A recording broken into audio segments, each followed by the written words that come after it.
പ്രണയം എന്ന് കേൾക്കുമ്പോൾ ഏതൊരു വ്യക്തിയുടെയും മനസ്സിൽ വളരെയധികം സ്വപ്നങ്ങളും സങ്കല്പങ്ങളും ഓടി വരാറുണ്ട്. പ്രണയത്തിൻ്റെ ആ മൂർധന്യാവസ്ഥ പ്രതികാരമായി മാറുമ്പോൾ ജീവിതം വേദനയുടേതായി മാറുന്നു.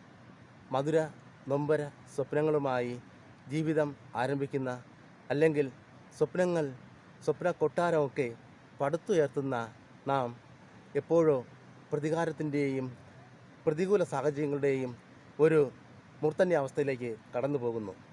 ജീവിതത്തിൽ നീ എൻ്റെ ഭാഗ്യമാണ്, നീ എൻ്റെ സന്തോഷമാണ്, നീ എന്നിലൂടെ ഞാൻ എല്ലാം നേടുന്നു എന്നൊക്കെ മധുര സ്വപ്നങ്ങളും സങ്കല്പങ്ങളും പങ്കുവയ്ക്കുന്ന പ്രണയ ജോഡികൾ ജീവിതത്തിൻ്റെ ഏത് നിമിഷത്തിലാണ് ഒരു പ്രതികാര മൂർത്തിഭാവമായി മാറുന്നത്? യഥാർത്ഥ സ്നേഹം ഒരിക്കലും പ്രതികാരത്തിനായി ഇറങ്ങിത്തിരിക്കില്ല. ജീവിതം മാംസദാഹം തീർക്കുന്നതിന് വേണ്ടി സ്നേഹത്തെയും പ്രണയത്തെയും മാറ്റിമറിക്കുമ്പോൾ അവിടെ നശീകരണത്തിൻ്റെയും നാശത്തിൻ്റെയും പ്രതികാരത്തിൻ്റെയും ചിന്ത ഉടലെടുക്കുന്നു.